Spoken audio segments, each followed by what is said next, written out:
जय श्री कृष्ण। राधे राधे।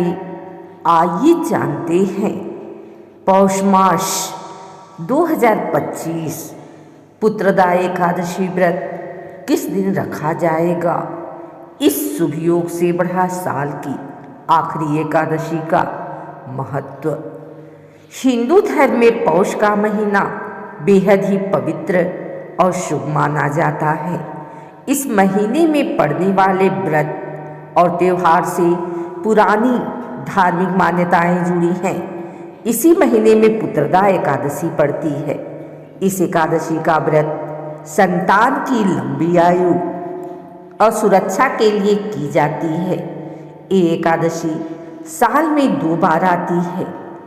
एक पुत्रदा एकादशी पौष के महीने में आती है तो दूसरी सावन के महीने में। इस खास एकादशी पर भगवान विष्णु की पूजा अर्चना की जाती है।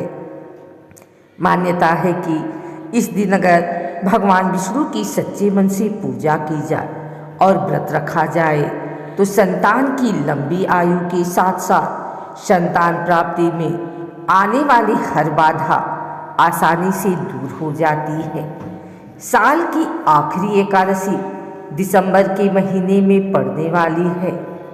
तो चलिए जानते हैं कि आखिर साल की आखिरी एकादशी कब है और साथ ही जाने इस व्रत का शुभ मुहूर्त और शुभ योग। साथ ही जाने इस व्रत पर किए जाने वाले कुछ आसान से उपाय।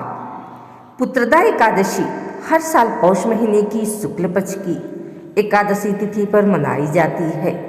इस एकादशी का व्रत रखने से लोगों की जिंदगी में सकारात्मक बदलाव आते हैं। मान्यता है कि सुहागिन महिलाओं का ये व्रत जरूर रखना चाहिए। इस साल यानी 2025 में पुत्रदा एकादशी 30 दिसंबर को पड़ने वाली है। साल की आखिरी एकादशी तिथि की शुरुआत 30 दिसंबर को सुबह 7:50 से शुरू होगी। इसका समापन अगले दिन यानी 31 दिसंबर को सुबह 5 बजे होगा। ऐसे में इस एकादशी का व्रत 30 दिसंबर को रखा जाएगा। वहीं वैष्णव संप्रदाय के लिए 31 दिसंबर को पूजा करेंगे। इस दिन भरणी नक्षत्र के साथ साथ सिद्ध का महत्वपूर्ण योग बन रहा है और इसी वजह से इस साल की आखिरी एकादशी का महत्व और भी बढ़ जाता है। पौष पुत्रदा एकादशी का दिन मनोकामनाओं की पूर्ति करने वाला होता है। माना जाता है कि इस दिन अगर सच्चे मन से व्रत कर लिया जाए तो मन की हर बात पूरी हो जाती है। साथ ही इस दिन विशेष रूप से कई उपाय भी किए जा सकते हैं। पौष पुत्रदा एकादशी के दिन तुलसी के पौधे की पूजा जरूर करनी चाहिए। साथ ही शाम में इस पौधों के पास घी या फिर सरसों के तेल का दिया जरूर रखना चाहिए। इसके अलावा पौधे को इस तरह से रखें कि इसकी परिक्रमा ठीक से की जा सके। पुत्रदा एकादशी के दिन तुलसी के पौधे की 7 बार परिक्रमा जरूर करनी चाहिए। इसके अलावा तुलसी चालीसा का पाठ करना भी फलदायी माना जाता है। पूजा के दौरान ही तुलसी के पौधे पर एक लाल रंग का धागा जरूर बांधना चाहिए।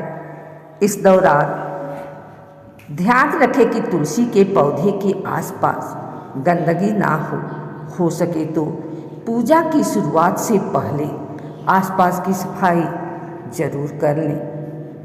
पौष पुत्रदा एकादशी के दिन पीपल से जुड़ा भी एक उपाय है जो लोगों के बीच काफ़ी मशहूर है। पुत्रदा एकादशी की शाम को पीपल के पेड़ के नीचे सरसों के तेल वाला दिया जरूर जलाना चाहिए। इस दिन पीपल के नीचे सरसों के तेल का दिया रखना शुभ मानते हैं। इस आसान से उपाय से घर की शांति कभी भी भंग नहीं होती। साथ ही सुख समृद्धि भी हमेशा बनी रहती है।